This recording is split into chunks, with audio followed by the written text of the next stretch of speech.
Ndikimet dobiprurëse të Kuranit. Cili do që e studion Kuranin, do të shohë ndikime të këndshme e dobiprurëse. Prej atyre ndikimeve janë 1.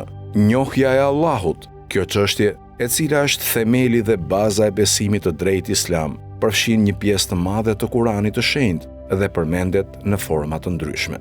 Njohja e Allahut është detyrë e të gjithë njerëzve. Kurani i shenjtë e përmend dhe e sqaron në disa ajete të tij çështjen e njohjes së Allahut të madhëruar.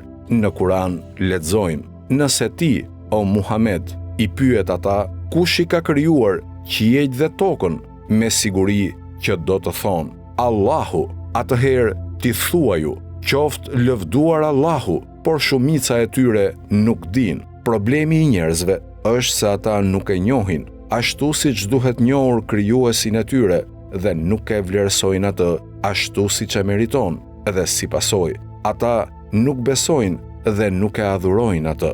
Këtë e dëshmon edhe Kurani i shenjtë. Ata nuk e vlerësojnë siç duhet Allahun. Transmetohet nga profeti Muhammed, paqja dhe bekimet e Allahut qofshin mbi të dhe mbi familjen e tij, se ka thënë: "Nëse do ta njihnit Allahun ashtu siç e meriton ai njohjen, edhe malet e palëkundur do të zhduken me lutjen tuaj." Sigurisht, njohja e Allahut arrihet duke medituar thellë në krijimin e tij dhe në mirësitë e shumta me të cilat ai i ka mësuar krijesat e tij. Arrihet duke menduar thellë në sistemin e krijimit të universit, i cili është krijuar me një precizion të lartë e të mahnitshëm nga ana e Allahut të plotfuqishëm.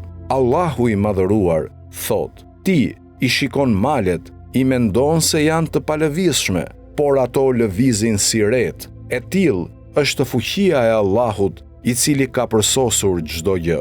Ai di mirë çdo gjë që bëni ju." Prej argumenteve të njohjes së Allahut që i përmend Kurani i shenjtë është krijimi i qiejve e i tokës dhe i gjithçkaje që ndodhet në to, ndryshimi i natës dhe i ditës, ndryshimi i gjuhëve, i ngjyrave e të tjerë. Allahu i madhëruar thot: "Me të vërtetë, në krijimin e qiejve dhe të tokës, në këmbimin e natës me ditën, në anijet që lundrojnë nëpër det për t'u sjellë dobi njerëzve, në ujin që Allahu zbret prej qiellit, duke ngjallur përmes tij tokën e vdekur dhe duke shpërndar gjithë farë gjallësash, në lëvizjen e erave dhe në ret që qëndrojnë midis qiellit dhe tokës, pra në të gjitha këto, sigurisht që ka shenja për njerëzit me intelekt. Dhe, vërtet, në ndërtimin e natës me ditën, edhe në atë që ka krijuar Allahu në qiej dhe në tokë, ka shenja për njerëzit që i frikësohen Allahut, dhe ndërmjet shenjave të tij janë krijimi i qiejve e i tokës dhe shumëllojshmëria e gjuhëve dhe e ngjyrave, racave tuaja. Padyshim, në këtë ka shenja për ata që dinë, dhe të tjera shenja të tij janë gjumi juaj natën e ditën dhe kërkesa juaj nga dhuntit e tij. Vërtet, në këtë ka shenja për njerëzit që dëgjojnë, dhe gjithashtu, prej shenjave të tij janë paraqitja e vetëtimës, si frikë e shpresë dhe dërgimi i shiut prej qiellit që nëpërmjet tij të gjallërohet toka pas shkretimit të saj. Sigurisht, në këtë ka shenja për njerëzit që mendojnë, pasi Allahu sjell argumentet që vërtetojnë se ai është krijuesi i gjithçkaje dhe sunduesi fuqiplot, i fton mohuesit që të sjellin argumentet e tyre nëse janë të vërtetë në mohimin e tyre. Allahu thot: "Atëherë sillni provën tuaj." Vërtet, kjo është një sfidë për të gjithë mohuesit dhe jo besimtarët e çdo kohe dhe çdo vendi. Kurani i shenjtë fton në tauhid, Zoti është një,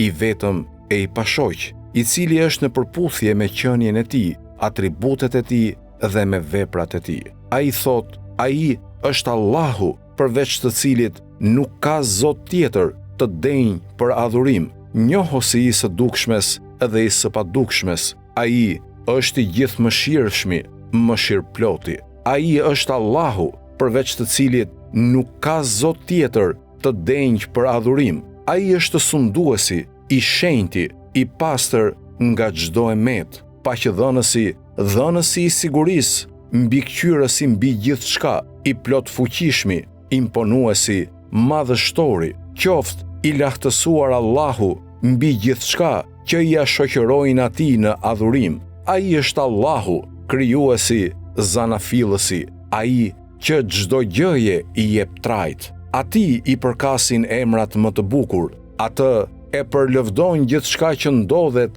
në qiej dhe në tokë, ai është i plot fuqishmi dhe i urti. Kjo është ftesa e Kuranit për të gjithë njerëzit. Cilido që e lexon Kuranin do të mësojë se ai përdor dy gjuhë për përcjelljen e mesazheve të tij, gjuhën e logjikës dhe të zemrës. Kurani e konsideron logjikën argument për njerëzit dhe i fton që ta vënë në funksion dhe përfitojnë prej saj.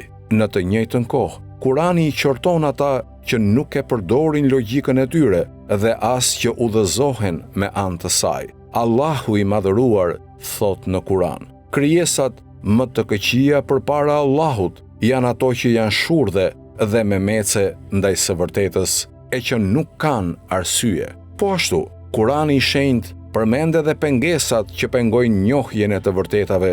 Në krye të gjitha atyre qëndron njohja e Allahut të madhëruar. Prej atyre janë: 1. Ndjekja e hamendësimit. Kurani thot: ata ndjekin vetëm hamendjet dhe atë që ua ka qejfi. 2. Imitimi i baballarëve. Kurani thot: kur atyre u thuhet ndiqni atë që ka shpallur Allahu, ata përgjigjen: jo, ne do të ndjekim atë udhë në të cilën i kemi gjetur të parët tanë. Vallë, edhe atëherë kur të parët e tyre nuk kuptonin gjë e nuk ishin të udhëzuar. 3.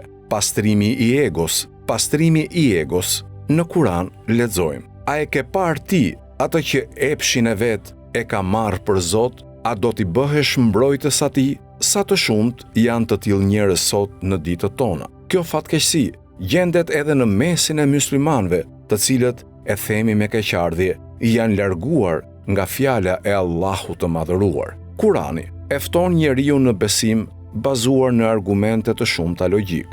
Ai i drejtohet natyrës së pastër të njeriut që gjithmonë të jetë i drejtuar ka krijuesi i gjithësisë, Allahu të plot fuqishëm.